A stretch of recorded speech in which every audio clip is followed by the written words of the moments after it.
Aidini Abala, commonly known as Brother Alexander. I feel much happier if I can just call him Mose Alexandre Aidini Abala. Dans l'histoire récente du réveil en Afrique centrale, peu de noms résonnent avec autant de puissance et de mystère que celui de l'apôtre Alexandre Aidini Abala. Entre les frontières de l'Ouganda et du Congo, dans une région encore marquée par la simplicité des villages et la profondeur des traditions, naquit en 1927 un enfant destiné à devenir l'un des plus grands instruments de réveil spirituel de son époque. Rien dans ses débuts ne laissait présager qu'il deviendrait un témoin vivant des miracles bibliques. Résurrection, guérison instantanée, conversion massive. Sa jeunesse fut même marquée par la rébellion. Refusant un christianisme sans puissance, il tourna le dos aux prêtres catholiques qui, selon lui, prêchaient des messages déconnectés de la manifestation tangible de Dieu. Cette soif, ou plutôt cette insatisfaction brûlante, le conduisit loin de son pays natal jusqu'au Kenya où il se fit boxeur, menant une vie rugueuse et sans foi. Mais Dieu avait un rendez-vous avec lui. Ce rendez-vous eut lieu au cœur d'une croisade menée par le célèbre évangéliste T.L. Osborne. Ce qu'il vit ce jour-là allait bouleverser à jamais sa destinée. Une femme malade, amenée par lui et ses amis brigands, fut guérie instantanément sous la prière. Choqué, secoué, incapable de nier la vérité, Aidini se trouva face à une vérité qu'aucun coup de poing, aucune idéologie ne pouvait défaire. Le lendemain, il se plaça lui-même devant l'évangéliste, reçut la prière et une Bible. T.L. Osborne devint son père dans la foi et un feu sacré commença à brûler dans son cœur.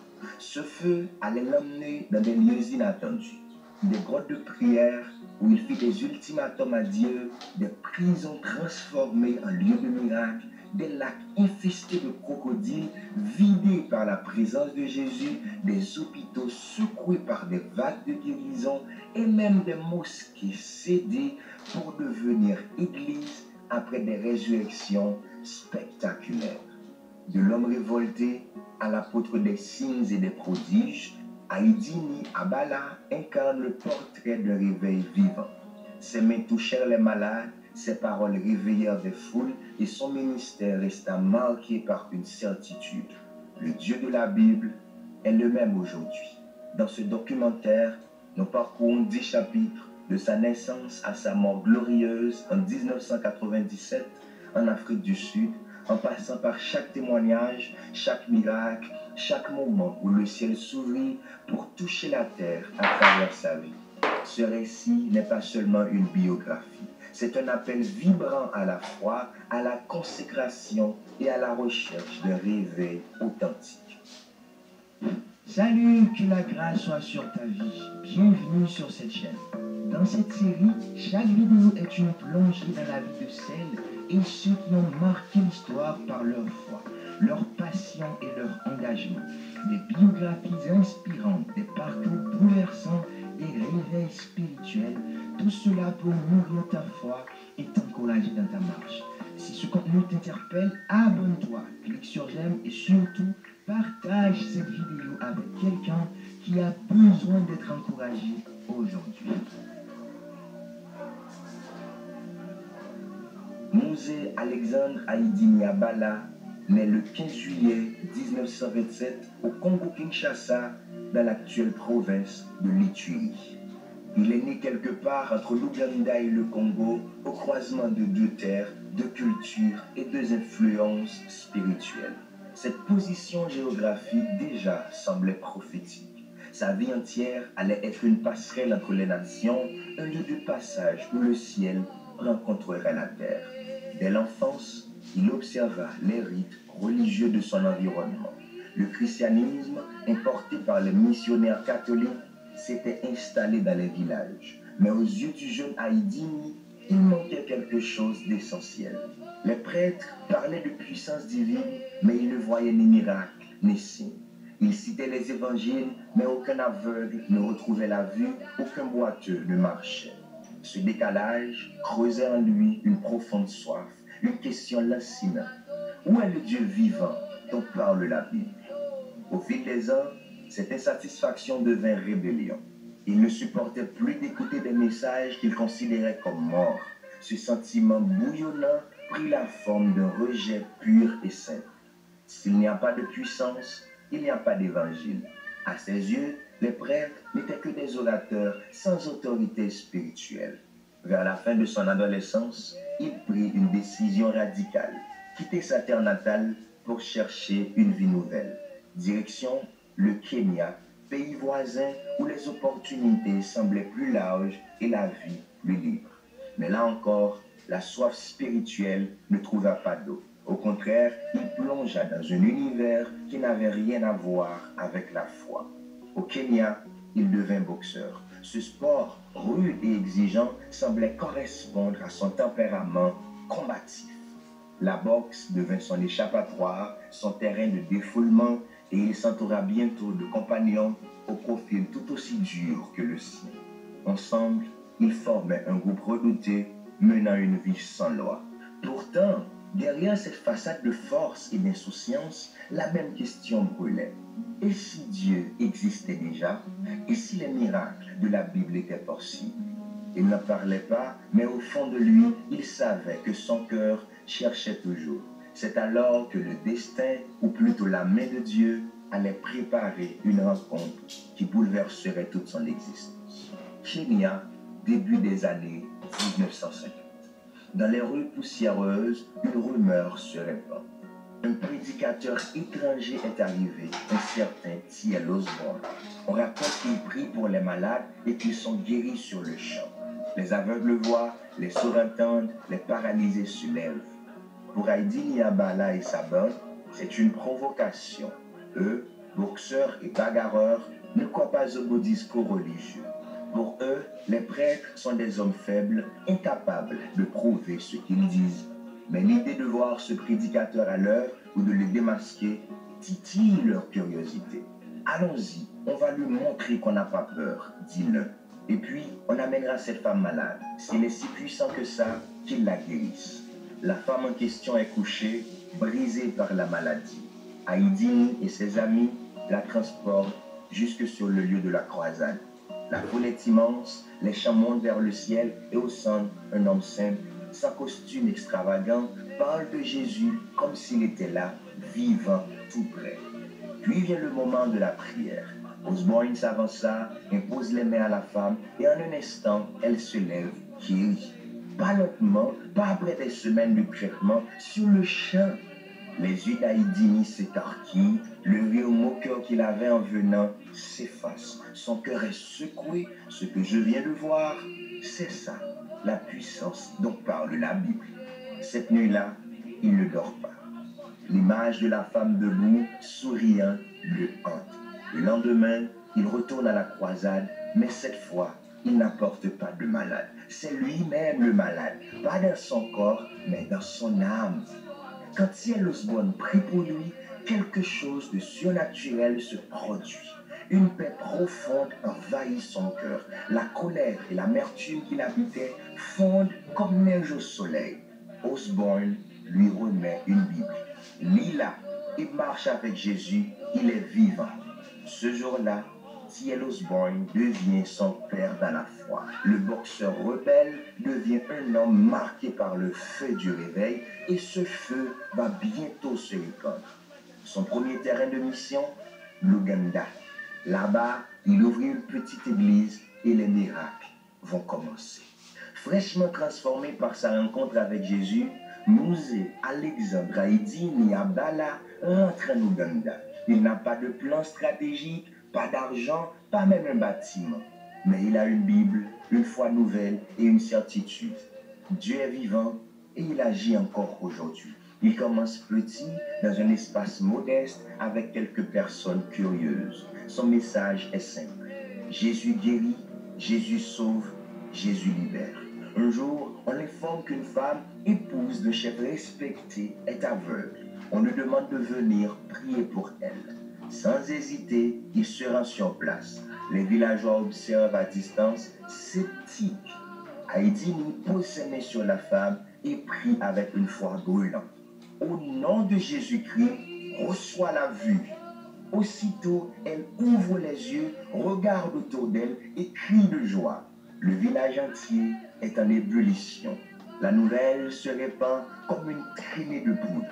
Un homme prie et les aveugles voient. Les foules commencent à venir et l'église grandit. Les malades affluent, les possédés sont délivrés, les découragés retrouvent l'espérance. L'odeur du réveil flotte dans l'air. Mais bientôt, son cœur est attiré vers sa patrie d'origine. Le Congo l'appelle. En 1967, il décide de rentrer.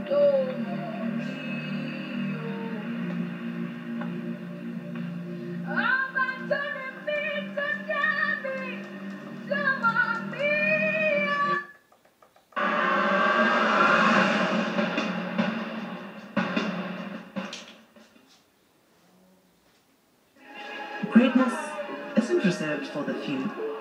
Greatness isn't handed to you. Great.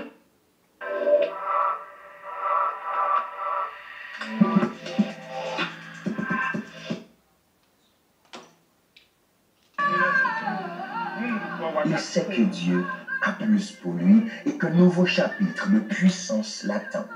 À son arrivée au Congo, il prend une décision radicale. Se retirer seul dans une grotte pour chercher Dieu. Il n'a qu'une seule condition. Seigneur, je ne sortirai pas de cet endroit tant que tu ne m'apparaîtras. Si tu ne me parles pas, je mourrai ici. Les jours passent, la faim se fait sentir.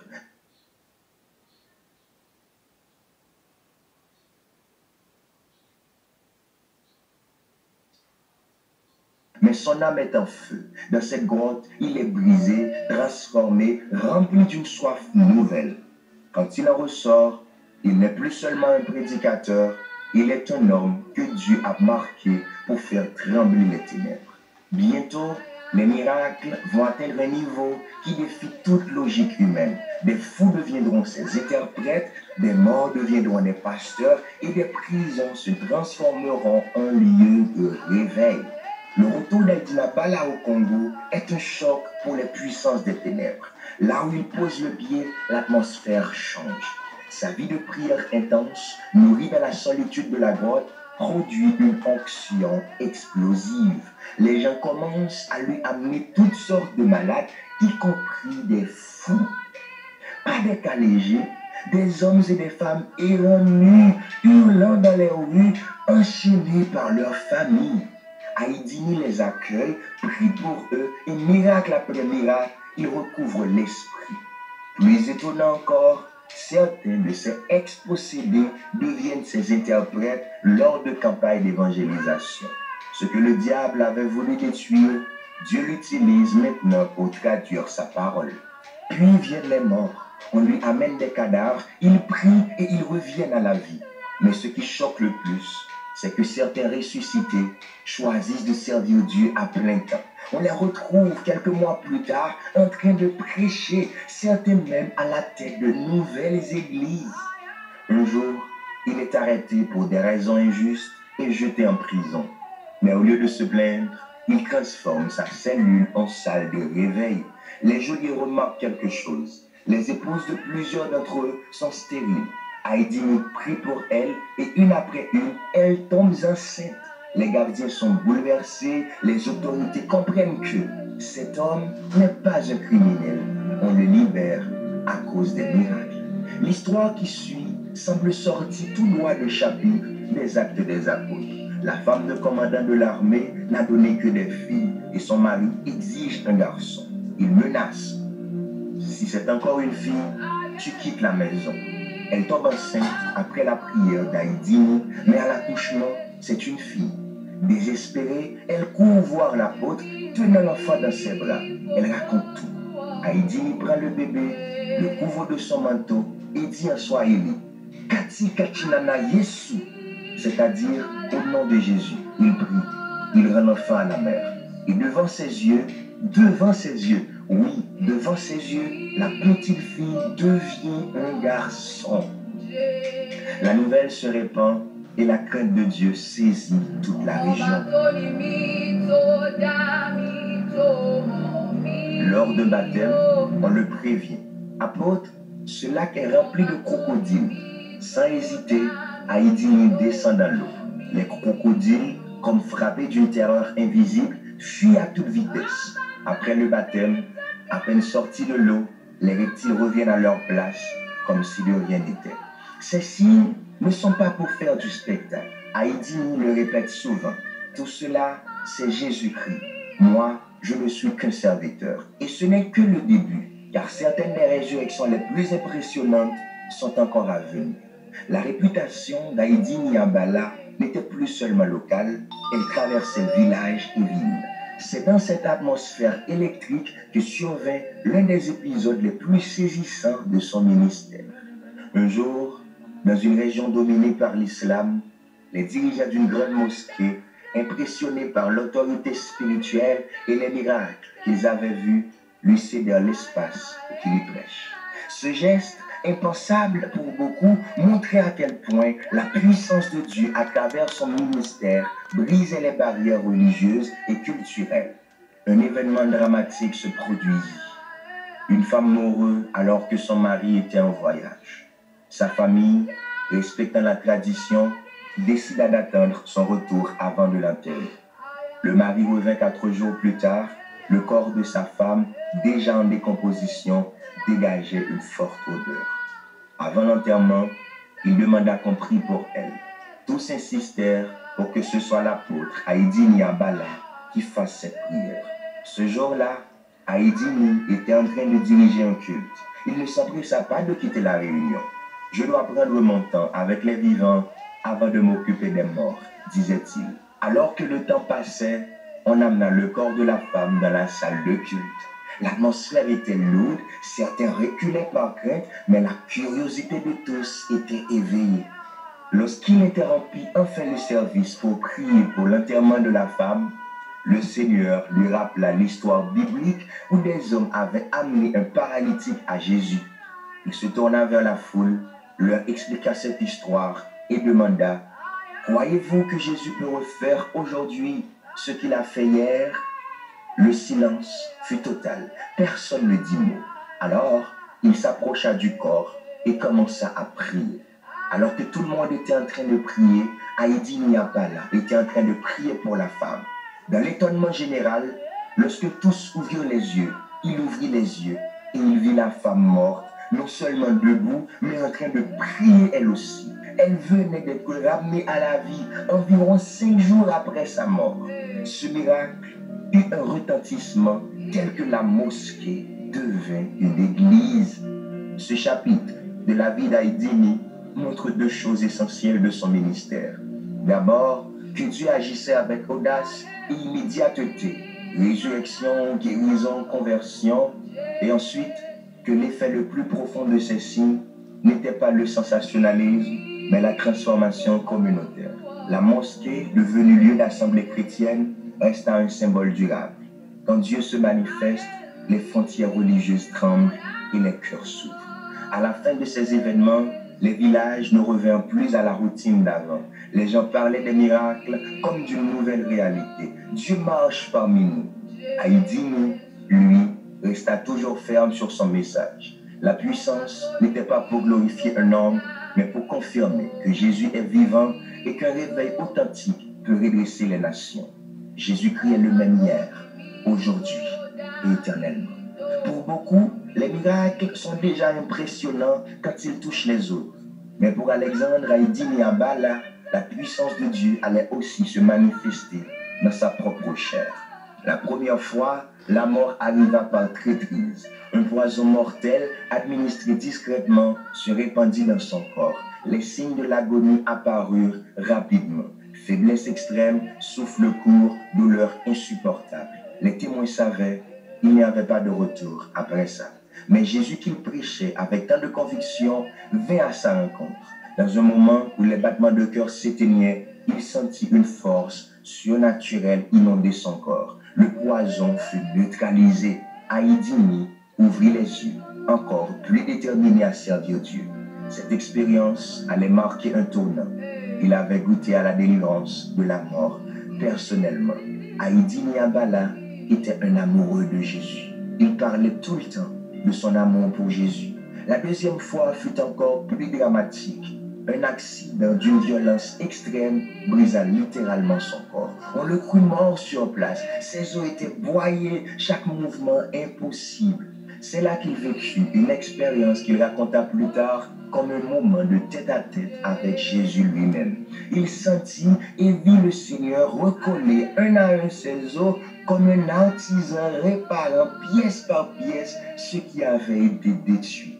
Quand tout fut remis en place, il réalisa que ses pieds seuls n'avaient pas été totalement restaurés comme un signe permanent. Tu as traversé la mort et tu es revenu, mais n'oublie jamais qu'il t'a relevé.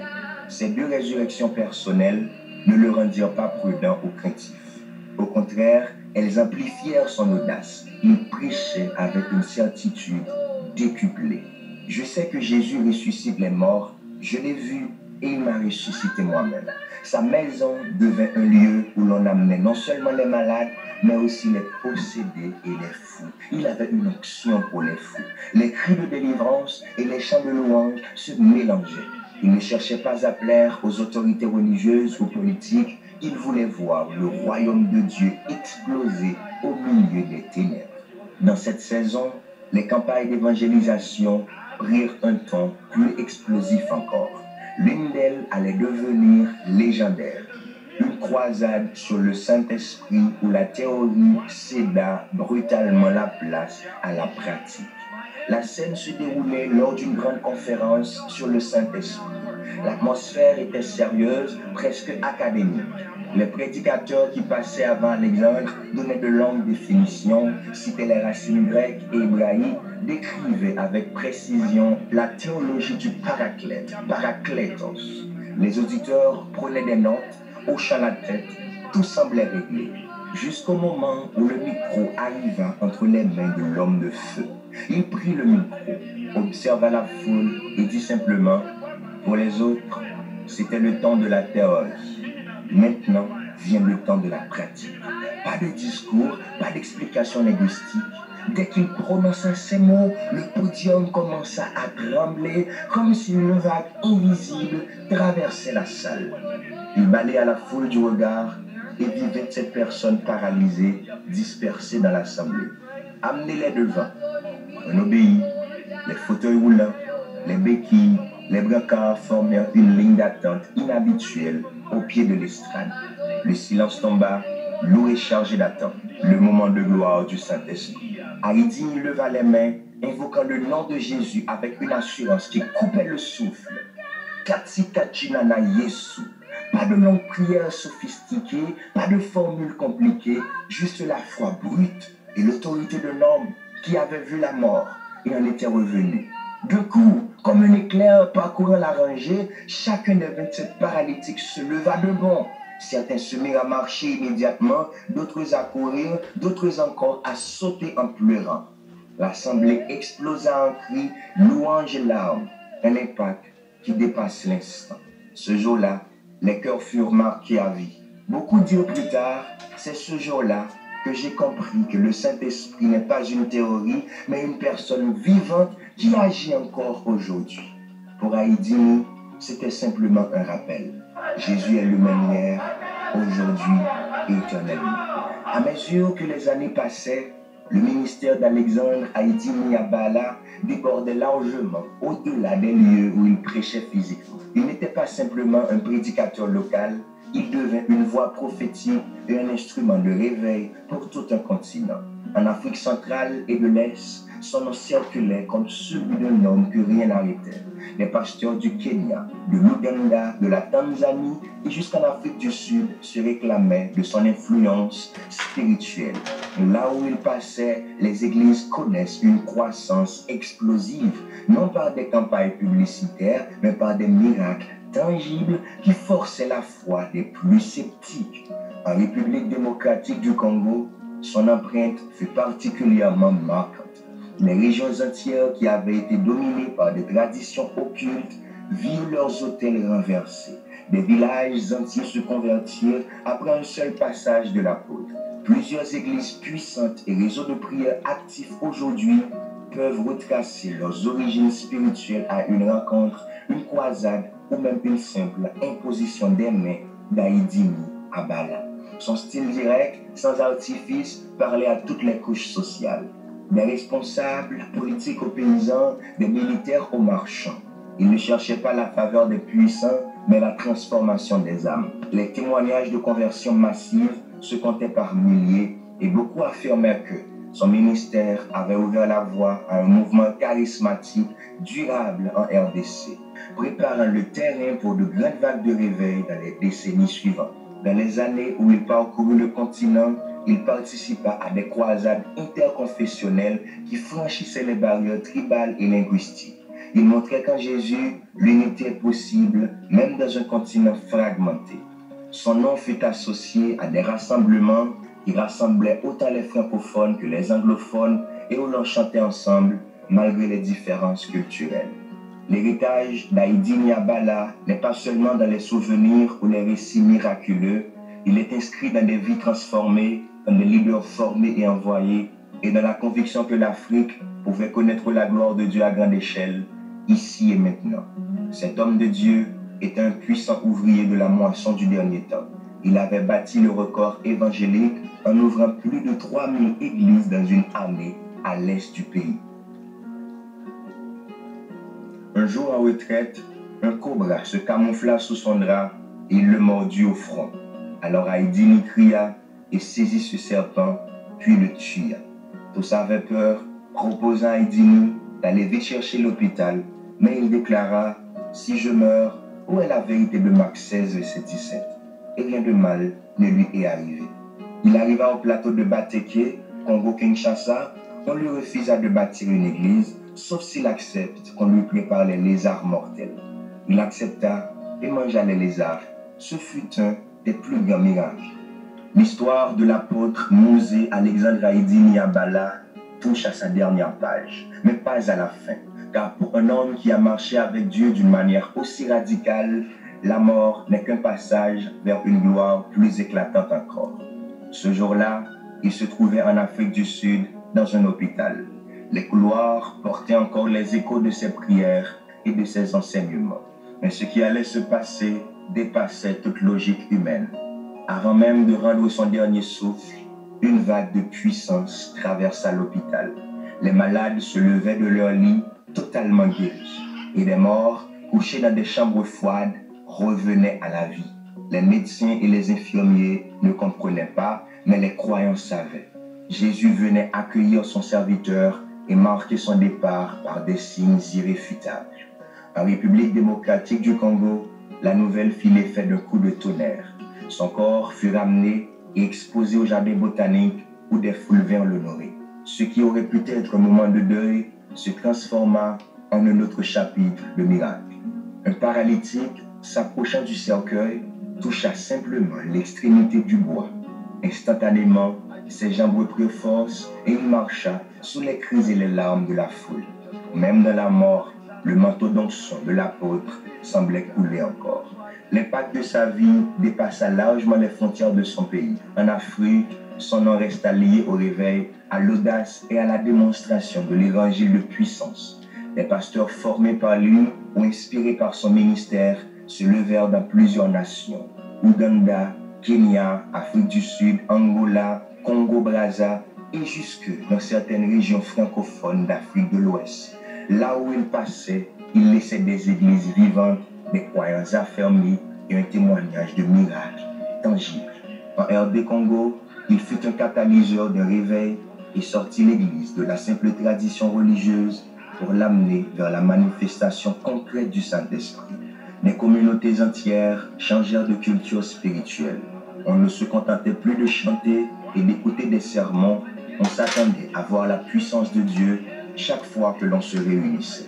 Les témoignages de ces campagnes devinrent des histoires que les pasteurs transmettaient comme des torches aux nouvelles générations. Le jour de ces funérailles, des milliers se rassemblèrent, certains venant de très loin, non pas seulement pour dire adieu, mais pour recevoir une portion de l'héritage spirituel qu'il laissait. Des chants, des cris, des proclamations s'élevèrent. Le réveil ne meurt pas. Son nom, inscrit dans le cœur de ceux qui l'avaient vu ou entendu, devint synonyme d'une foi inébranlable qui ose défier la maladie, la mort et même l'incrédulité religieuse. Ainsi s'acheva sur cette terre le ministère de l'apôtre Mosè Alexandre Haïti Nabal. Mais son histoire, racontée de bouche à oreille, continue d'enflammer les cœurs. Et dans chaque réunion où l'on prie avec audace, dans chaque église où l'on attend un miracle, dans chaque vie transformée par le feu du réveil, son empreinte demeure. Car un homme de Dieu peut partir, mais le feu qu'il a allumé peut embraser des générations entières. Chère génération, cette vie doit nous parler. Jésus, oh batoni mito damito momio, oh batoni mito damito momio, oh batoni mito damito momio.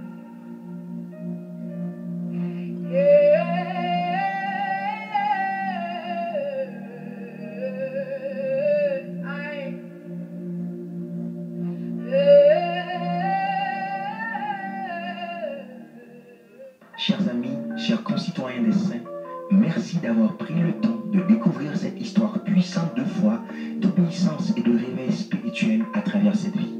Si cette vidéo vous a touché, si elle vous a inspiré ou enseigné quelque chose de précieux, je vous invite à cliquer sur j'aime. Cela aide énormément la chaîne à grandir. Abonnez-vous dès maintenant pour ne rien manquer des...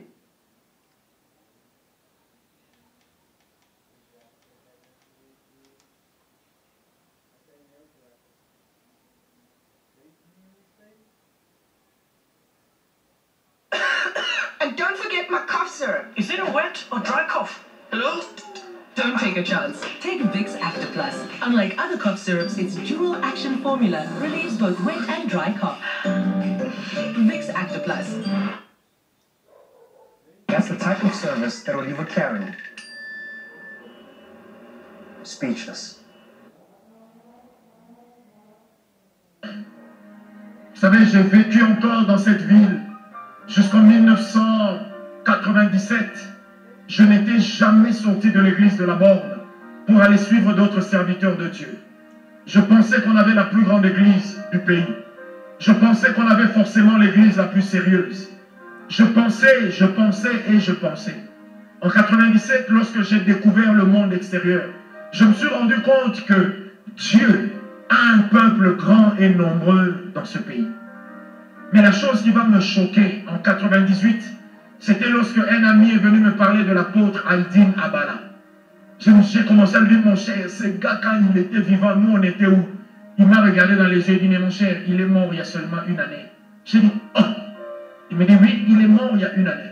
En fait, je me suis rendu compte que j'ai eu à vivre dans la même vie que l'homme qui a été dans le siècle passé, considéré comme l'homme africain le plus puissant, dans la démonstration de puissance. Je dis bien dans la même vie, mais je ne l'ai jamais vu.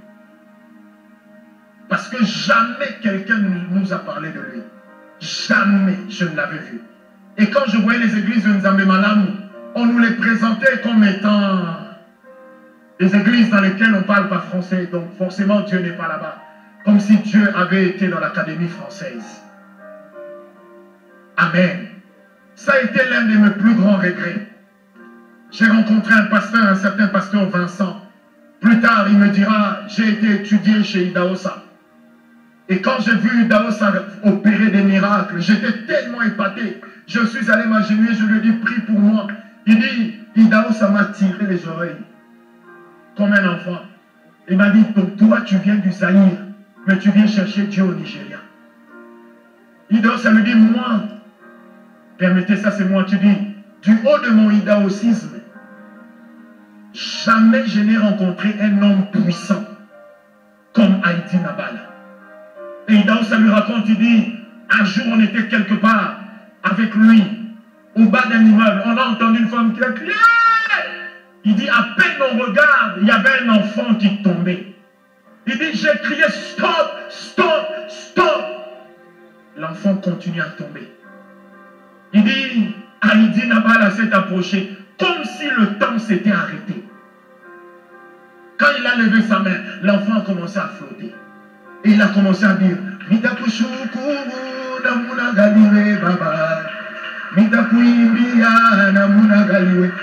commencé à chanter. L'enfant a flotté. Arrivé en bas de l'hôtel, il a pris l'enfant. Il dit, où est la maman? On lui montre la maman en larmes. Il lui dit, prends l'enfant, hein? Veille sur l'enfant. Quand il a rendu l'enfant, tout de suite, Idaosa s'est agenouillé devant Haïdi Nabala. Il lui a dit, man of God, put your hand to me, put your hand, put your hand, put your hand. Mais cet homme ne parlait pas bien français, mais il avait Dieu. Voyez à quel point, bien-aimés, lorsque l'Église n'est pas unie, on peut nous faire rater des bénédictions de notre époque. Lorsque nous considérons que les autres sont, lorsque nous disons que les autres sont, on a vécu dans la même ville que Haïdi Nabala. On a vécu dans le même pays que le grand prophète Meshach. Dans le même pays. Mais on nous a présenté Osborne, on nous a présenté Swagat, on nous a présenté Raymond Collet, on nous a présenté Idaosa, on nous a présenté ces gens. Mais ces gens eux-mêmes étaient épatés. À chaque fois que vous leur disiez, et jusqu'à aujourd'hui, que je viens du Congo, ils vous disent toujours, the country of Haïdi Nabala. Ils aimeraient bien l'avoir rencontré, même une fois. Un jour, il y avait Eurofire 88 aux États-Unis. Bien-aimé, le thème c'était Who's the Holy Spirit? Qui est le Saint-Esprit? Orateur, Osborne, Bonke. Orateur, Haïdi Nabala, Daosa et les autres. Tout le monde est venu, Rakantababa, Bobo Sheke. Le Saint-Esprit, Rakanta, en hébreu c'est charisma, les dons charismata. C'était fabuleux. Et Haïdi Nabala venait de connaître son accident. Il avait une jambe plus courte que l'autre, il avait sa canne. Le jour où on a annoncé que c'est lui qui devait prêcher, au moment où on dit, People of God, nous allons recevoir, the man of God is coming from Africa, and that man has the power of a spirit in his hand. Come on, frère, quand Haïdi s'est levé, il a essayé de marcher. Il a eu mal aux jambes. Il a regardé l'estrade. Il a dit, Père, est-ce que cette estrade-là ne peut pas venir vers moi? On a entendu l'estrade faire. Les gens qui étaient au-dessus, et quand il a pris le micro, comme il parlait anglais, parce qu'il avait eu à vivre en Ouganda aussi, il a dit, Seigneur, je ne suis pas un grand théologien. Moi, je ne sais pas, Saint-Esprit, en grec ou en hébreu, on t'appelle comment? Je ne sais pas tout ça. Mais ce que je sais, c'est que tu es une personne vivante. Il regarde là où il y avait des paralytiques. Il dit, qui est le Saint-Esprit? Le Saint-Esprit, c'est celui qui fait marcher ces paralytiques. 28 paralytiques debout au même moment. Voyez comme la Bible dit, dans Acte 3, avec le paralytique, d'un bond, il fit quoi? Il se leva. On a vu 28 personnes se lever d'un bond. Et un corbillard qui passait au loin. On a entendu quelqu'un dans le cercueil qui toquait. Il fait chaud. Il fait chaud. Mais quand il a fini, il a dit aux gens qui étaient là, qui est le Saint-Esprit? C'est celui qui a fait tout ça. Il a déposé le micro. Quand Osborne a pris le micro, il a dit, jamais de toute ma vie, je n'aurais cru que Dieu travaillerait comme ça avec un homme qui parle le Swahili. Mais aujourd'hui, regardez, nous tous on veut, même celui qui ne connaît pas l'anglais doit dire yes. J'étais dans une croisade, l'homme ne connaissait pas l'anglais, et puis il regarde une famille, il dit bifouli, bifouli, bifouli, bifouli. Comme s'il était en train de lui dire, sois folle, sois folle. J'ai vu Osborne en 2000 ou 2001 ici. Il nous a dit quelque chose que j'ai aimé. Il dit, j'ai commencé à apprendre le français et la prochaine langue que je dois comprendre, c'est le swahili. On lui pose la question pourquoi. Il dit, c'est comme si Dieu comprend plus le swahili que l'anglais. Et puis il dit, vous ne comprenez pas que vous avez un Dieu extraordinaire. Frère, ce qui est triste, ce sont les autres qui ont célébré notre héros. Et même dans la politique, c'est pareil. Aucune université s'appelle Lumumba. Mais tout celui qui arrive au pouvoir se réclame lumumbiste. Et quand vous voulez chercher des universités Lumumba, il faut aller chercher en Cuba ou en Russie. Mais pourtant, c'est notre héros qui est célébré ailleurs. Vous savez pourquoi? Parce que généralement, c'est l'image de l'Église dans notre pays. Nous n'avons pas une âme qui crie. Nous avons juste l'âme pour apprécier les autres. Nous n'avons pas l'âme pour apprécier les nôtres.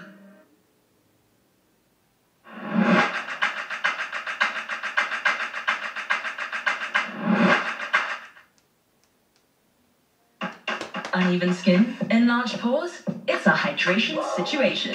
New Hydro Boost Serum.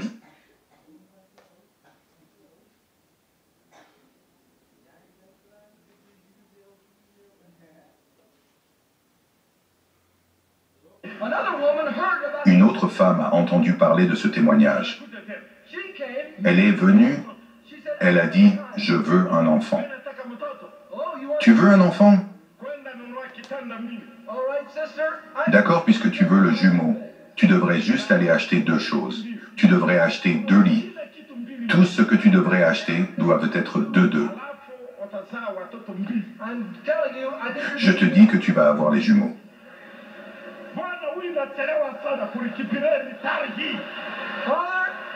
Père, cette dame est tellement en retard pour accoucher. Tu ferais mieux de lui donner le jumeau. Au nom de Jésus.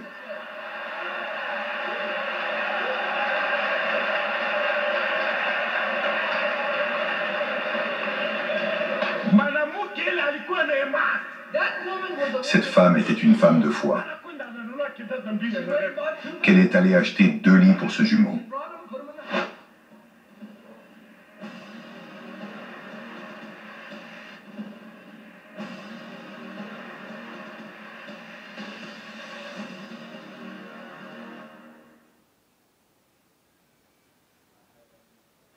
Alexandre Haïdini Abala est cité parmi les hommes de Dieu qui ont apporté le réveil en Afrique, en particulier dans son pays, la République démocratique du Congo.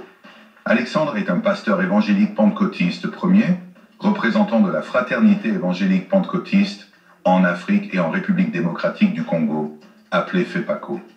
Cet humble serviteur de Dieu qui avait l'habitude de prêcher en Swahili alors qu'il sillonnait le monde en prêchant la bonne nouvelle de l'Évangile. Sur cette vidéo, nous vous présentons son extrait du témoignage alors qu'il était invité dans une réunion évangélique renommée Conférence de Feu. L'évangéliste le plus influent d'Afrique, Reinhard Bonnke, avait présenté le général de Dieu, le révérend Haïdini Abala, et parlé sur son puissant ministère né au Congo avec plus de 3000 églises et 600 000 membres. Suivez cet extrait de séquence de son témoignage. Ce que Dieu a fait en lui, c'est absolument incroyable. Il parlera lui-même à travers de son ministère au Zaïre. 3000 églises ont été établies.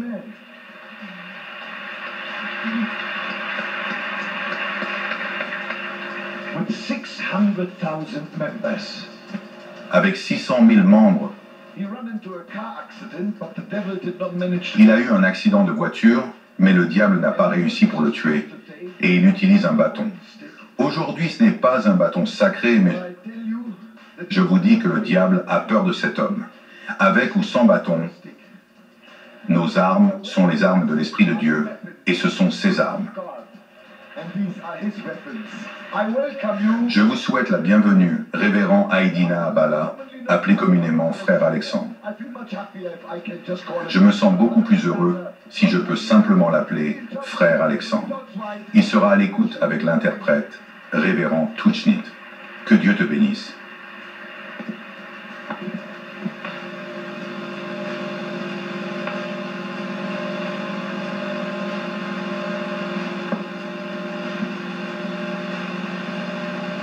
ninashukuru Mungu kwa wakati huu kusimama mbele yenu. Je loue Dieu pour ce temps où nous pouvons nous tenir à ses côtés. Je ne suis pas un prédicateur. Je suis quelqu'un qui critiquait les prédicateurs. Dieu ne fait exception de personne.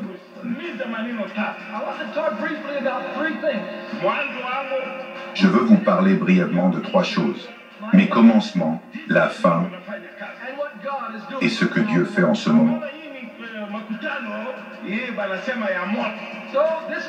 Alors cela s'appelle maintenant une conférence de feu et je suis né dans le feu.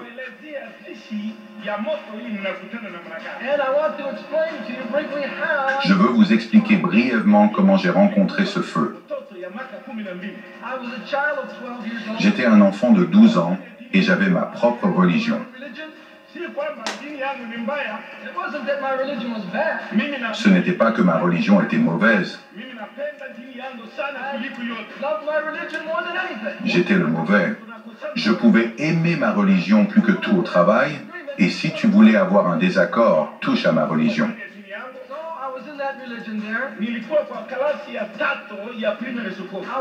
Donc j'étais dans cette religion et j'étais en 3e année à l'école primaire.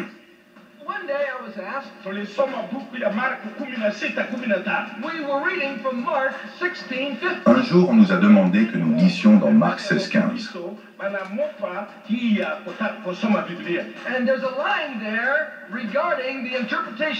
Il y a une ligne là-bas concernant l'interprétation de la Bible.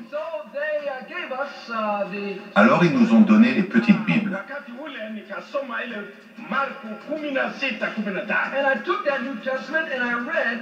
J'ai pris ce Nouveau Testament et j'ai lu Marc 16. Et j'y lis, ils imposeront les mains aux malades et ils seront guéris. Tu délivreras les possédés et ils parleront de nouvelles langues. Alors cela me faisait penser. Et je suis allé voir mon professeur. Je lui ai demandé comment se fait-il que nous ne le fassions pas ça dans notre église.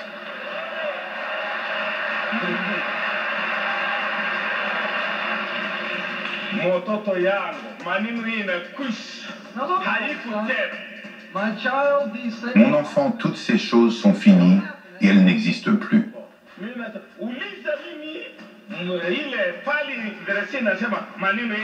Alors j'ai demandé à mon professeur, s'il te plaît, si tu pouvais me montrer le verset où il est dit que ces choses sont finies et que cela n'arrive plus.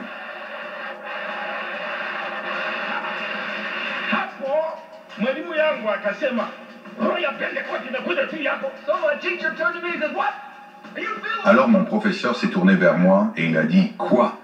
Tu te sens avec une sorte d'esprit de pentecôtiste. Et moi, je n'ai aucune idée de ce qu'était l'esprit de pentecôtiste. Qu'est-ce que c'est pentecôtiste? J'ai dit, eh bien, c'est un frère africain. Laissez-moi aller chercher quelqu'un qui connaît bien. Alors là, ce professeur a commencé à répandre des mots sur moi. Alors je suis allé chez un frère blanc et j'ai dit, frère, j'ai une question concernant Marc 16:15. Pourquoi ces choses n'arrivent pas là où nous sommes? Alors que c'est la parole de Dieu. Il dit, oui, je te donnerai une réponse dans cette lettre et tu l'apporteras à ton professeur. Il a plié et il me dit, vas-y. Alors je l'ai emmené là-bas et j'ai dit à mon professeur, maintenant tu pourras me donner la réponse. Tu étais allé là-bas? Oui. D'accord, alors il a appelé le comité. Tu viens à la réunion du comité.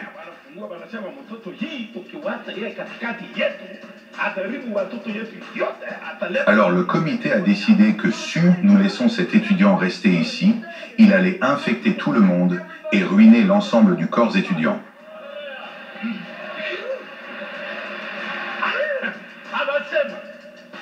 he said, Alors il dit, kwanza leo from today, tunakufukuza ndani ya kalasi. Stop. you à are... partir d'aujourd'hui, tu es expulsé de l'école SOR. Huh? What?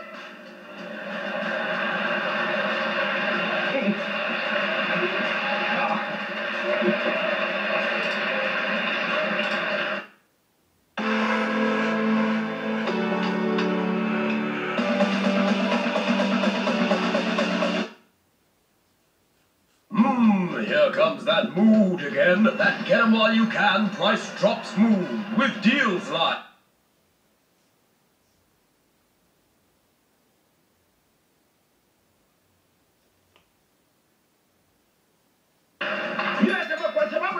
I said, you mean because of Mark 16? À cause de Marc 16-15, je dois quitter. Est-ce que c'est moi qui ai écrit ça?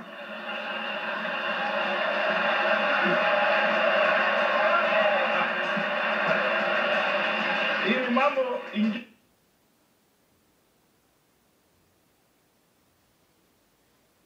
ingine ya ajabu. So this was an amazing thing. C'était une chose incroyable.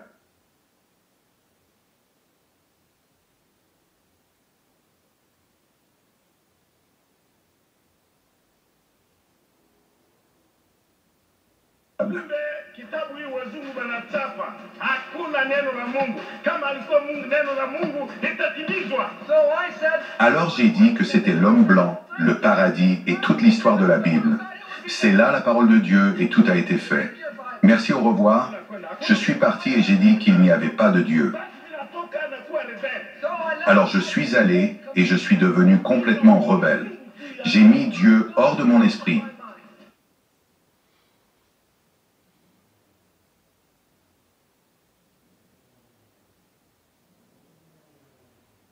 Hapana Mungu. Il n'y a pas de Dieu. Mimi nakuja siku ile ile na kunywa pombe. I went back that very same day and Je suis retourné le même jour et j'ai commencé à ne plus laisser tomber. Et j'ai commencé à chercher des choses pour fumer.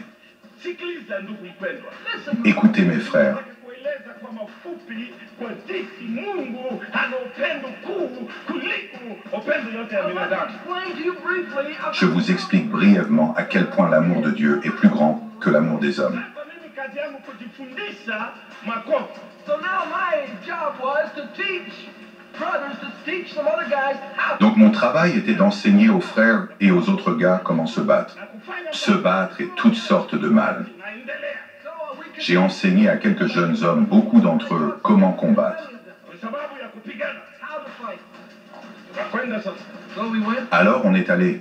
Tunasikia kitu kimoja ya ajabu kwamba makampeni itakuwa Mombasa mwaka 57 mwezi ya mbili inaanza tarehe moja. We heard about something. Nous avons attendu quelque chose d'étrange. Une croisade devait avoir lieu à Mombasa en 1957 à un certain jour. Nilipata ile karatasi. So I got that.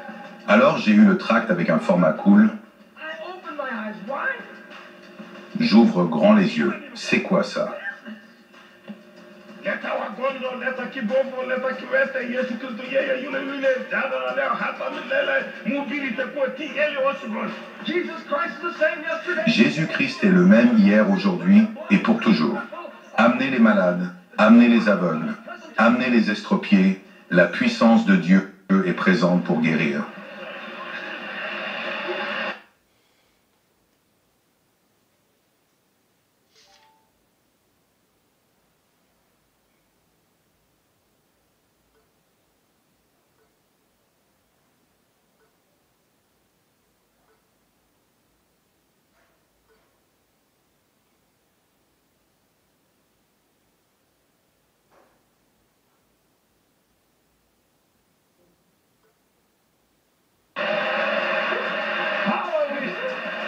And the speaker at Et l'auteur de la croisade est Monsieur Tommy Lee Osborne. Sasa mimi nachukua ile karatasi. So I took that piece of paper. Donc j'ai pris ce morceau de papier, I went to my committee. je l'amenai à mon comité. Maneno sasa. I told them to get up. Je les appelle qu'ils se lèvent car j'ai quelque chose pour vous maintenant. Tunakaa kwa komiti. Venez voir. Alors nous sommes assis dans notre réunion de comité. Tutafanya namna gani? Maneno hii. What are we going to do about this stuff? This Wazungu thing. Que pouvons-nous faire sur cet événement? analeta Vous voyez comment ces hommes blancs continuent d'apporter des mensonges dans cet endroit. Ils ont écrit ces choses dans un livre et ils m'ont chassé de l'école pour que l'autre l'amène ici. Que penserez-vous? Nous allons aller les battre. J'ai dit d'accord. Comment nous allons procéder? D'accord, c'est que nous allons faire. Nous prendrons une personne aveugle, que nous savons qu'elle est aveugle. Pas sa personne aveugle.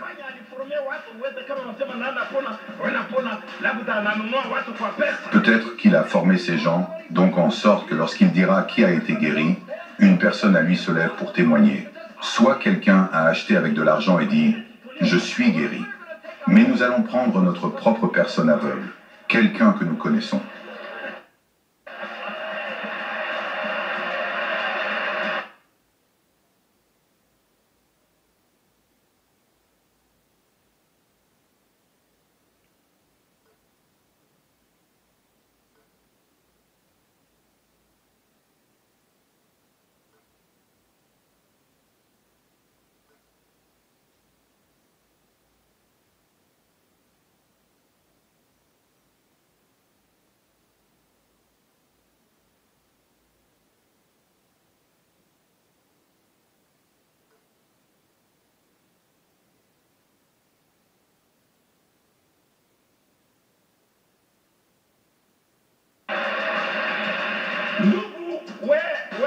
Si kama mimi wanaokoka kwa njia ya rahisi, mimi naokoka kwa njia ya shida, kwa nguvu ya moto ya Roho Mtakatifu.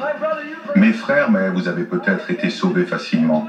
Mais moi, je suis sauvé par la voie dure à travers le feu, et c'était trop difficile. Alors nous sommes partis. Et nous avons pris un Land Rover avec nous. Au nombre de 12 d'entre nous étions entassés dans cette affaire en Land Rover. Alors nous y sommes allés.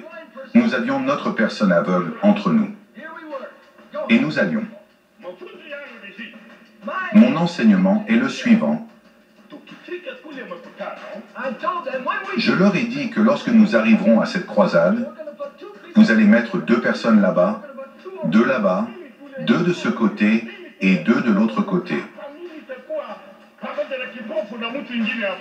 Et je vais être avec un autre de mes amis juste ici près de la plateforme avec l'aveugle.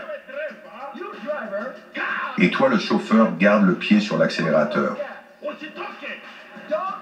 Ne sors pas de la voiture.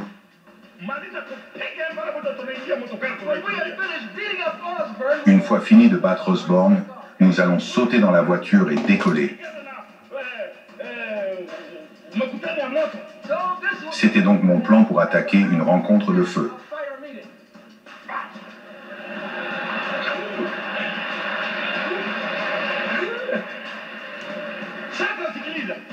Alors maintenant, écoutez. Je vous montrerai un signe.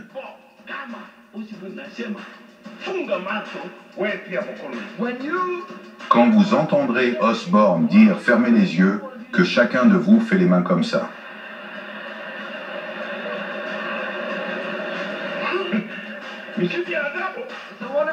C'est une chose merveilleuse. Mais quand je vous dis de venir par ici, un vient et l'autre reste. Et quand je fais ça, que tout le monde vient de chaque coin, avec précipitation. C'est donc comme ça qu'on a planifié. Alors c'était dans quel pays? À Kenya, en Mombasa. Ainsi Tommy Osborne s'est levé pour prêcher. Avant notre arrivée, j'ai entendu quelque chose. Aidini Alexandre. Aidini Alexandre. Ne te bats pas avec ton Dieu.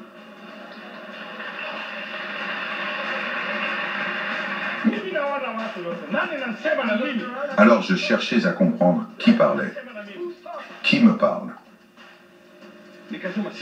I told the driver, J'ai dit au chauffeur d'attendre. we want to pray. Nous voulons prier. Listen to my Écoutez ma prière de fierté.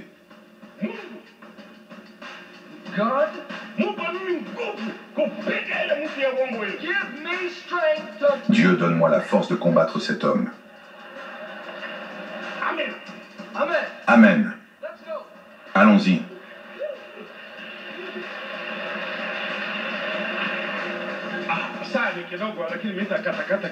So time is short. Alors le temps est court, on va en couper une partie. So we continue. Ainsi, nous avons continué. We were about 500 On était à environ 500 mètres maintenant de la Réunion. Aideen Alexander,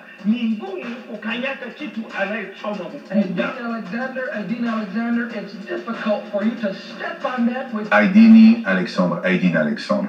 Il est difficile pour toi de marcher sur ce qui vous transperce le pied. Qui est ce? Alors la voix a commencé à m'instiller la peur. I told the driver, stop. J'ai dit au chauffeur de s'arrêter. My friend, stop. Ainsi, mon ami a commencé à dire, c'est quoi? Pendant combien de temps tu prieras? Est-ce que tu vas être sauvé? I said, I'm hearing. J'ai dit, j'entendais quelque chose que tu n'entendais pas. I said, Lord, Je dis, Seigneur, I want you to je veux que vous reconnaissiez maintenant qu'il y a deux types de prières différentes ici. I said, Lord, J'ai dit, Seigneur, if this si c'est toi, you heal this. guéris cet aveugle. I'll leave. Je vais laisser tout mon travail I will. et je serai ton serviteur. Amen. Amen. Oh, I believe the Lord was. Je crois que le Seigneur était satisfait de cette deuxième prière. So we went to the meeting. We. Alors on y est allé à la réunion. Nous nous sommes séparés. Osborne was preaching up here. I brought the. Osborne prêchait ici. J'ai amené la personne aveugle, juste là-bas. I taught that blind lady. Chose incroyable était que j'ai enseigné ça aveuglement et parfaitement. I told her, I said, you just believe. J'ai dit à l'aveugle que tu crois juste comme tu crois que tu vas être guéri. Je lui apprenais ça au chemin parce que j'avais deux motifs impliqués là-dedans. If she was. D'abord, si elle était sûre de la parole pour être guérie, et alors je serais un prédicateur. If it was a lie. Et si c'était un mensonge, Beat up Osborne. je vais tabasser Osborne. So I had two motives. Alors j'avais deux motifs.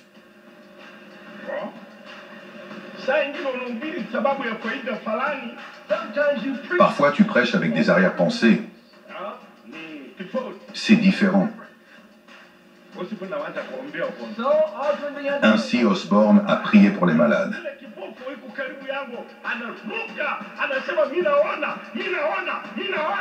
Après que Osborne ait prié pour les malades, immédiatement cette dame aveugle à côté de moi a bondi et a commencé à crier « Je vois, je vois, je vois ». I began to shake. J'ai commencé à trembler. Je voulais l'enlever loin de là. Laisse-moi aller, laisse-moi aller. 32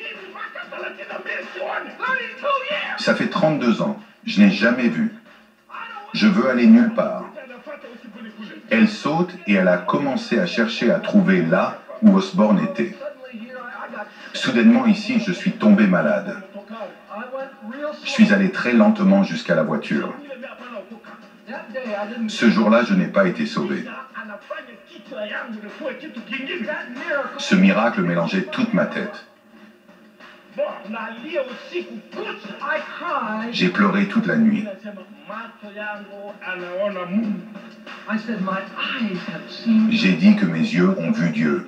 Why? Pourquoi? Because of the power of. À cause de la puissance de Dieu. That morning,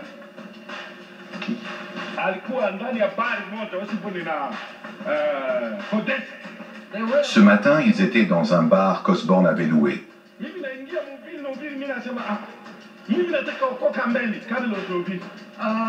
Je suis entré là où il prêchait, j'ai levé les mains et j'ai dit que je voulais être sauvé avant de prêcher. Et il dit, s'il vous plaît, asseyez-vous. Je vais être sauvé. Oui, mon fils, s'il vous plaît, asseyez-vous. Oui. Je vais être sauvé.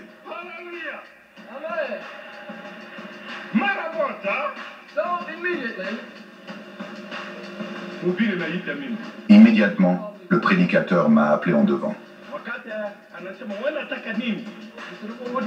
Qu'est-ce que tu veux? Je veux juste être sauvé. Crois-tu en Jésus, je crois? J'ai cru hier quand cette femme a vu. À partir de ce moment-là, il a arrêté de prêcher. Il a demandé à tout le monde là-bas qui veut être sauvé. Ainsi, de milliers qui sont venus m'ont suivi devant.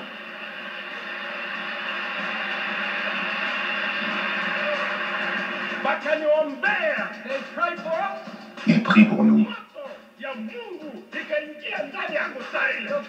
Le feu de Dieu est venu et m'a rempli là. Et la puissance de Dieu et le désir de lire la Bible.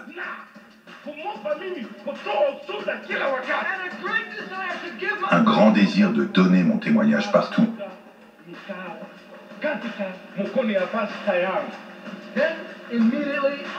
Et immédiatement, j'étais là entre les mains de mon pasteur. Mon pasteur est là. Celui qui m'a élevé. Quand j'ai été sauvé, il était là et il a vu.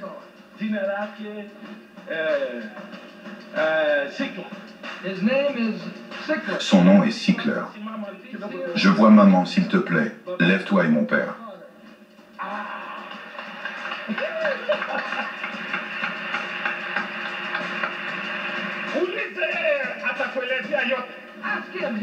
Demandez-lui, il vous expliquera tout. Alors nous avons commencé à prêcher l'évangile avec puissance et avec le feu. Je suis né en feu. J'ai quitté cet endroit. J'ai dit Dieu.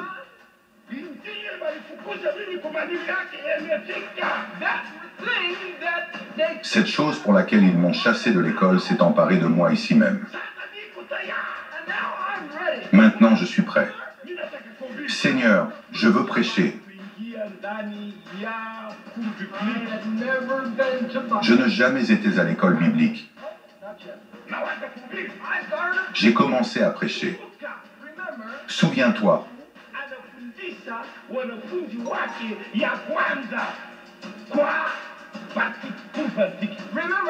Souviens-toi, Jésus a d'abord enseigné à ses disciples dans un cours pratique. C'est exactement comme ça que cela s'est passé ici. Tu vas partir d'ici et tu seras un grand prédicateur que tu n'aurais jamais cru possible. À cause de la pratique.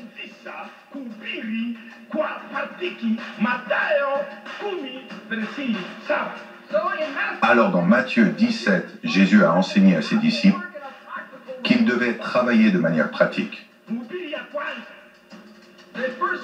d'une manière ou d'une autre. Que prêchez-vous? Qu'enseignez-vous?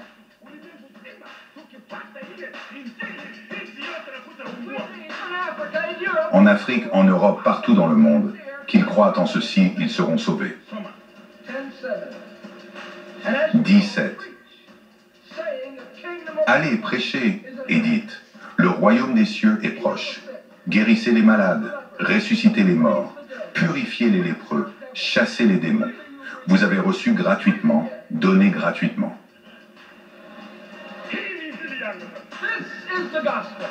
Ça, c'est l'évangile. C'est la chose que j'ai demandé à propos et qu'ils m'ont chassé de l'école.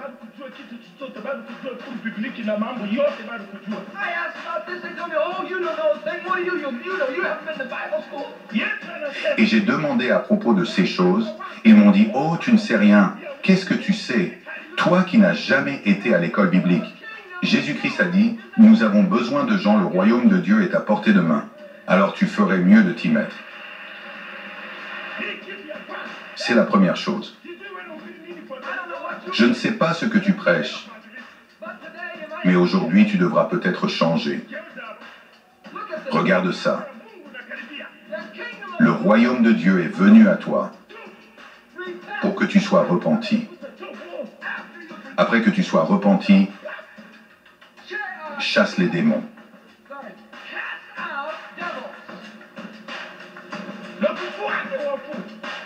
Ressuscite les morts. Apporte l'amour. Vous avez réussi gratuitement, donnez gratuitement.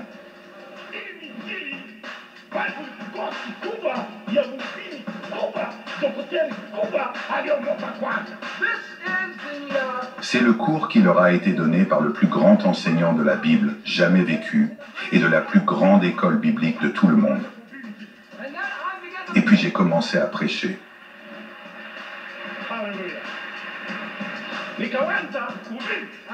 J'ai commencé à prêcher. Au début, quand je prie,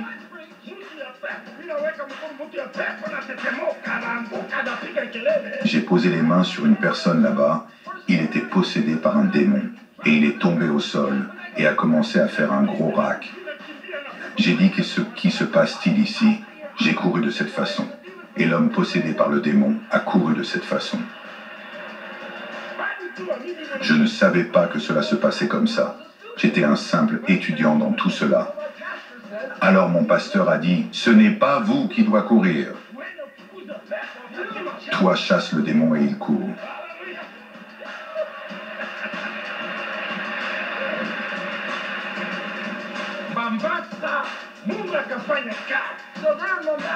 Alors à Mombasa, Dieu a commencé à faire un travail formidable. Dieu a fait un travail. Les diables ont été chassés.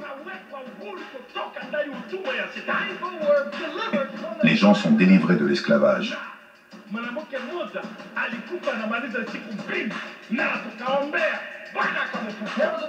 Il y avait une femme qui était morte depuis 2 jours. Ils l'ont apportée à l'église et le Seigneur l'a ressuscitée. C'était un miracle formidable. C'est le feu. Alors le feu me brûlait. Mon esprit a commencé à me dire que tu ferais mieux d'aller à l'Ouganda. Mon pasteur a dit pas encore.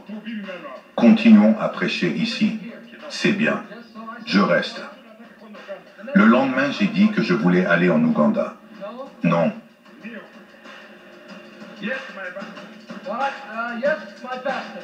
Oui, mon pasteur. Je vais aller en Ouganda. Le feu brûlait en moi.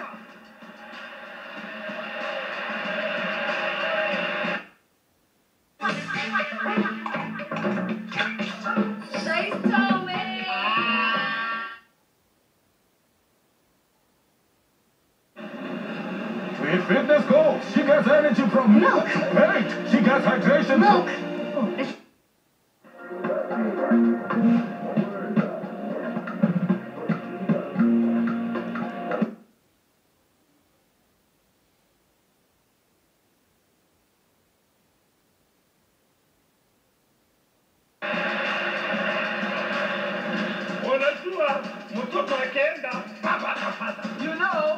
Vous savez que si l'enfant part, le père suivra. Alors je suis allé et mon pasteur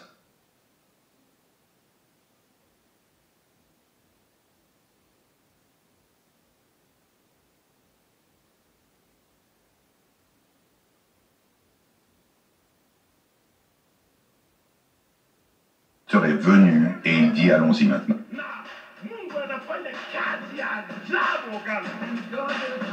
Dieu a fait un travail incroyable à l'Ouganda. Les miracles et la science.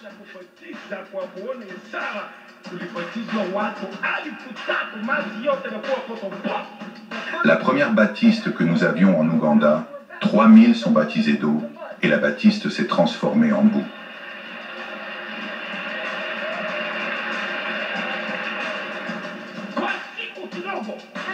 Quelques jours. Ce n'était même pas un mois. Et Dieu continuait à travailler. Alors laissez-moi continuer à avancer rapidement. Nous arrivons au Burundi.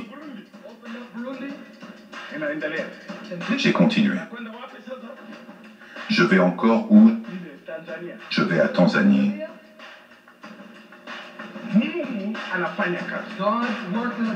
Dieu a travaillé d'une manière formidable. Maintenant, je vais vous parler de ce qui s'est passé en Zaïre. C'est merveilleux. Dieu a fait un travail formidable. Je veux parler de genre de prédicateurs que Dieu choisit. Comment l'évangile doit vite se propager? Ça va lentement, non.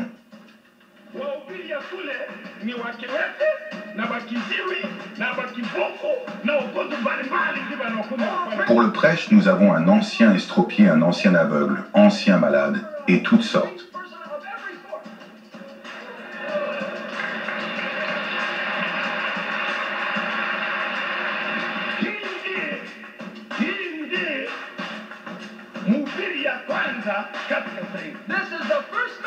Ça, c'est le premier message que nous prêchons à Zaïre. Ceux qui sont guéris de différentes maladies et ceux qui ont été ressuscités d'entre les morts. Ceux-là devenaient le premier prédicateur. Ainsi, l'évangile s'est répandu partout dans le pays d'une manière formidable et rapidement. Parce qu'ils deviennent eux-mêmes le prédicateur.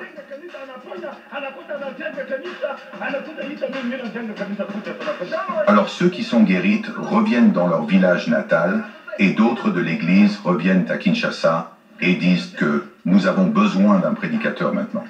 Nous avons construit l'église soudainement comme ça. Il y avait un grand homme et sa femme.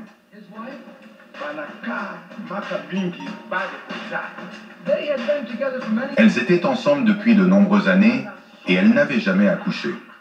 Ils étudiaient beaucoup. Vous savez comment nous sommes ici en Afrique.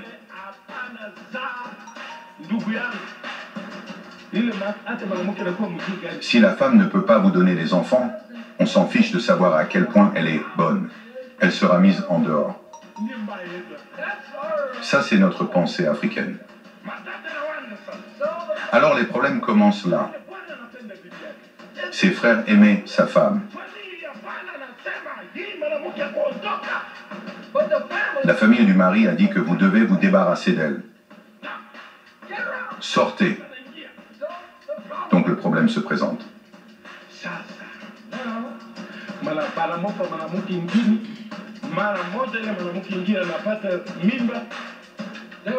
Alors il y avait une autre femme là-bas qui était tombée enceinte.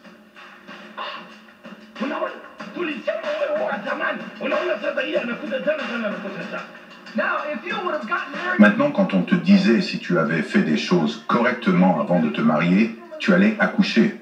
Voilà, cette femme est en train d'accoucher. Alors cette femme est venue nous voir et elle a dit: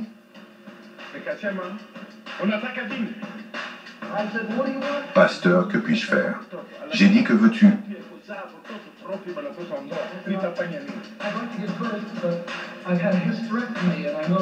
Je dois accoucher, mais j'ai eu une hystérectomie. Je sais qu'il n'y a aucun moyen d'avoir. Et maintenant, mon mari me demande de lui quitter. Je lui ai demandé: qui a créé ton tronc? Il dit: Dieu. J'ai dit: penses-tu que Dieu pourrait être capable de créer un autre? J'ai dit que, ne sais-tu pas que tu as plusieurs pièces de rechange là-bas?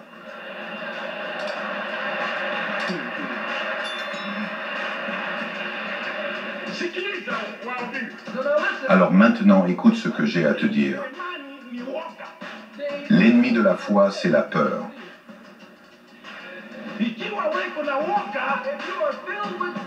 Si vous êtes rempli de peur, que Dieu vous utilise à cause de cette foi.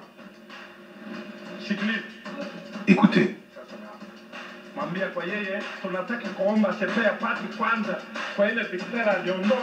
J'ai dit maintenant, regarde, nous allons prier. Nous allons demander à Dieu de te donner une pièce de rechange que le médecin a retirée. Je veux dire, si ta voiture est en besoin de réparation, tu ne l'emmènes pas au garage. Maintenant, toi, ta pièce de rechange est dans le garage de Dieu.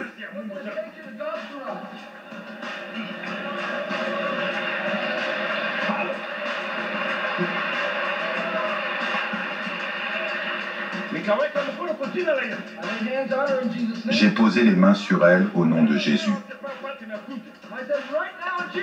J'ai dit tout de suite au nom de Jésus, voici une pièce de rechange. Écris-le. Écris maintenant la date d'aujourd'hui. Et ensuite, tu peux calculer à partir d'aujourd'hui jusqu'à la naissance de ton bébé. J'étais complètement sûr. J'avais aucun doute. Alors elle a écrit le jour. Elle est partie.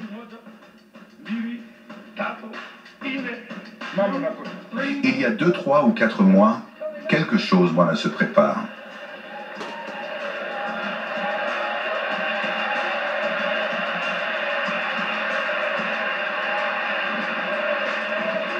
C'était incroyable.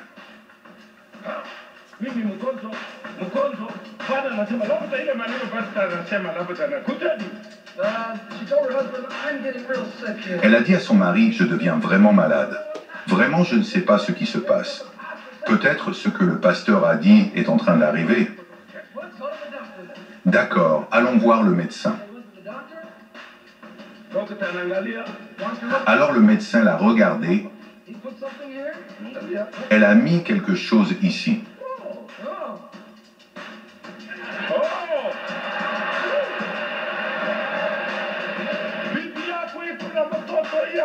Je dois vous informer, monsieur, que votre femme est enceinte de 4 mois.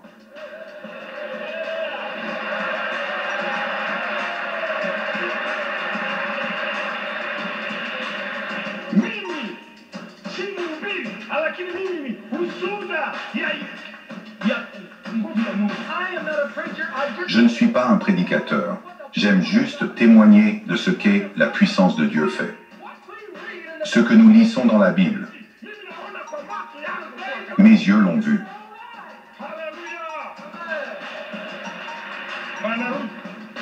Alors ils sont retournés. Comment cela peut-il être?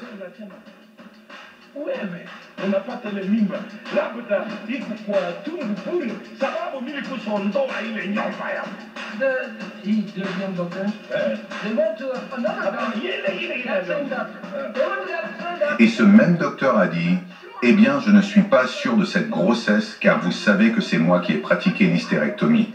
Je ne comprends pas ça. Je t'emmène aux radiographies. Alors, ils sont allés aux radiographies.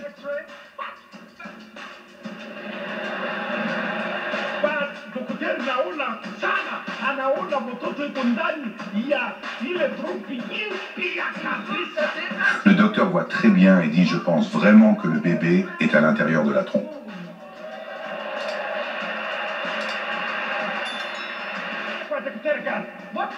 Chez quel docteur es-tu allé? Non, personne. S'il vous plaît, je vais prendre une autre radio. Allonge-toi.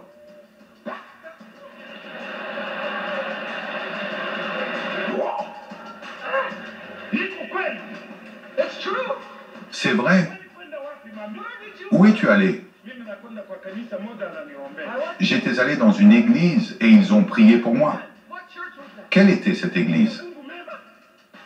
À l'église, Dieu est bon. Oui, là-bas. Ok, si c'est la bonne église, je peux comprendre. Ces choses se passent là-bas.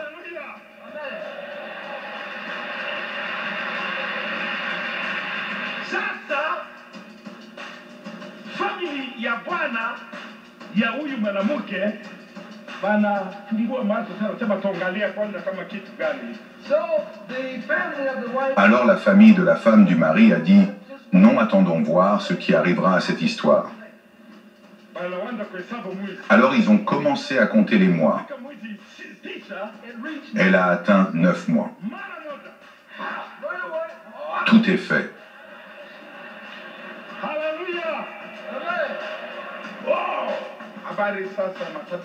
So the problem was finished. Ainsi, le problème était terminé.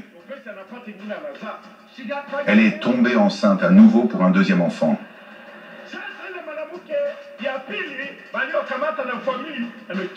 That other wife was. Cette autre femme qui a été emmenée par la famille pour rejoindre le mari, elle prend la fuite. Ouch! That's a cavity. Oral-B electric surround head cuts each tooth to remove up to 100% more plaque. Unlike a manual brush that can leave up to half the plaque behind, switch to Oral-B electric with Oral-B paste. Say goodbye to cavities. That's the type of service that will leave a Karen speechless.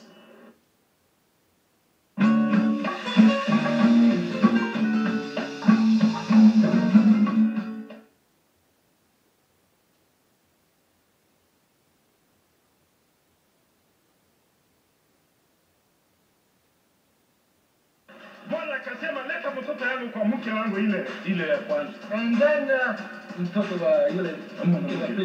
he said, Il a dit « Laisse-moi prendre l'enfant de cette autre femme et le donner à ma première femme. » Ainsi, le problème a été fini.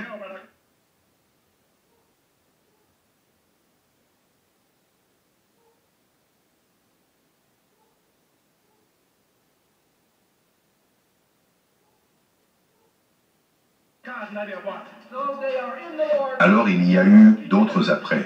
Another woman heard about Une autre femme a entendu parler de ce témoignage. She came. Elle est venue, She said, elle a dit « Je veux un enfant. oh, you want. Tu veux un enfant? All right, sister. I. D'accord, puisque tu veux le jumeau. Tu devrais juste aller acheter 2 choses. Tu devrais acheter 2 lits. Tout ce que tu devrais acheter doivent être 2-2. I'm telling you, I think Je te dis que tu vas avoir les jumeaux. Father, this. Père, cette dame est tellement en retard pour accoucher. Tu ferais mieux de lui donner le jumeau. Au nom de Jésus.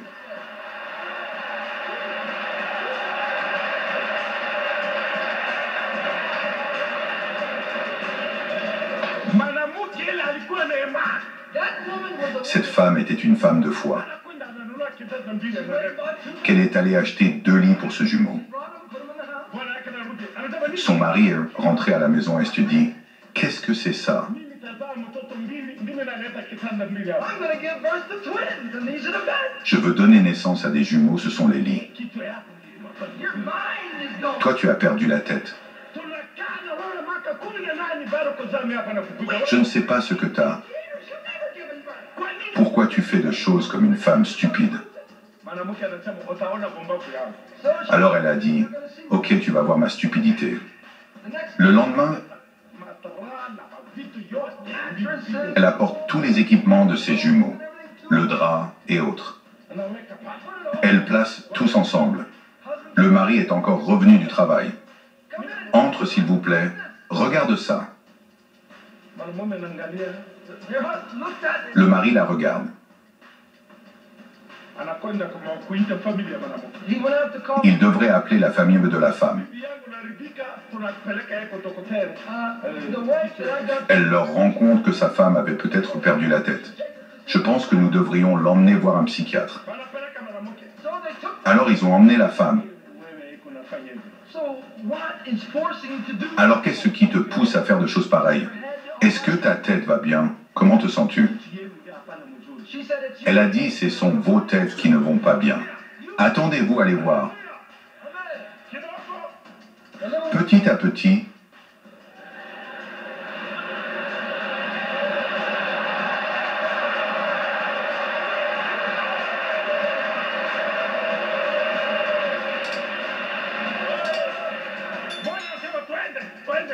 le mari a dit d'accord, allons.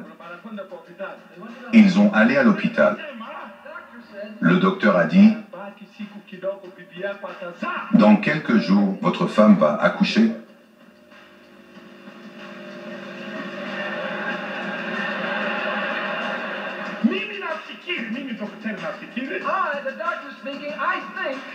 Le docteur dit que je pense qu'elle pourrait avoir le jumeau.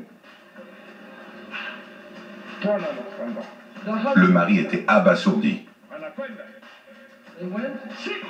Plus tard,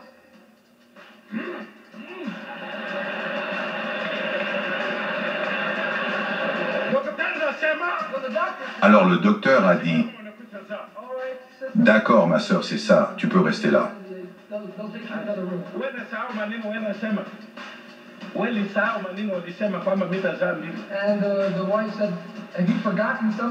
Et la femme dit, as-tu oublié quelque chose que tu m'as dit?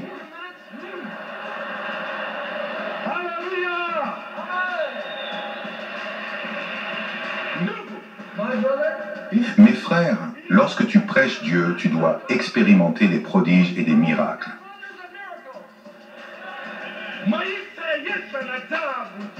La vie de Jésus est pleine de miracles.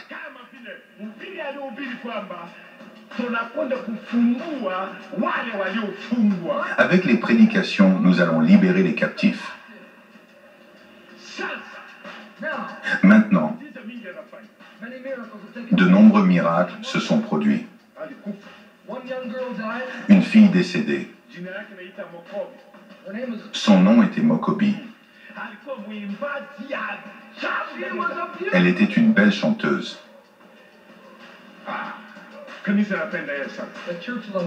Elle était aimée de l'Église. Elle est morte.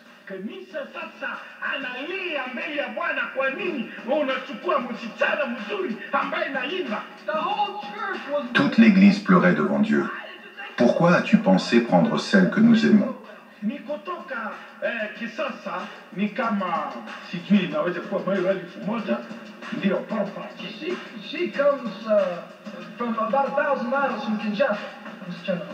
Elle venait aux environs de Kinshasa.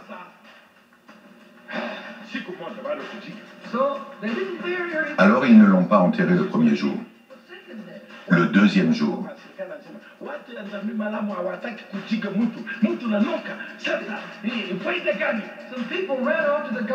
Alors les gens ont couru vers le gouvernement. Ils ont appelé la police pour dénoncer cette église qui n'enterrait pas leurs morts. Alors les policiers sont arrivés. Nous vous donnons quelques minutes pour enterrer cette fille. Pourquoi laissez-vous un mort jusqu'à ce temps? Vous parlez de guérison. De quelle guérison parlez-vous? Personne n'a répondu. Le Seigneur a attendu leurs paroles. Soudainement, l'eau a commencé à couler le long du mur juste derrière l'église.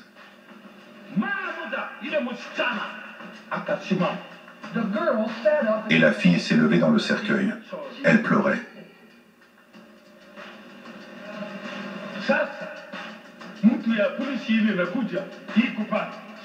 Alors le policier à la porte arrive.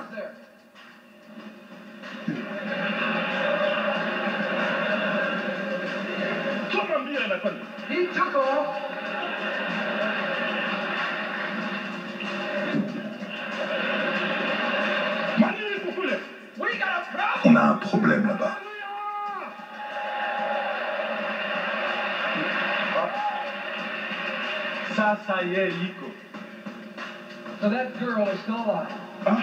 La fille est vivante.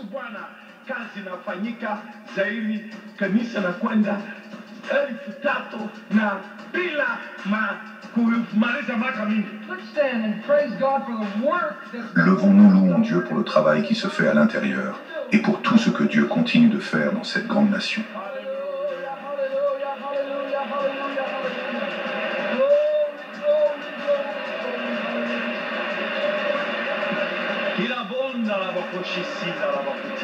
Thank you, Jesus. Thank you, Jesus.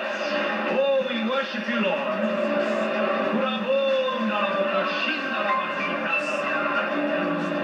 Jesus, Jesus.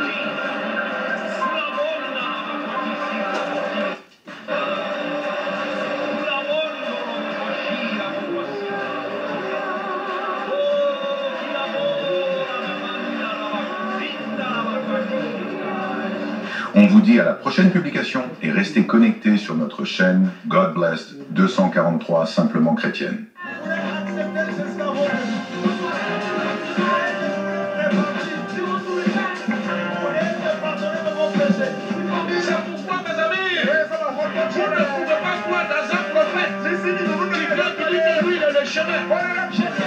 J'étais beau, je deviens chrétien, je deviens vilain. Comment? Le silence, ce n'est pas un vide, c'est un puissant langage de celui qui sait ses effets.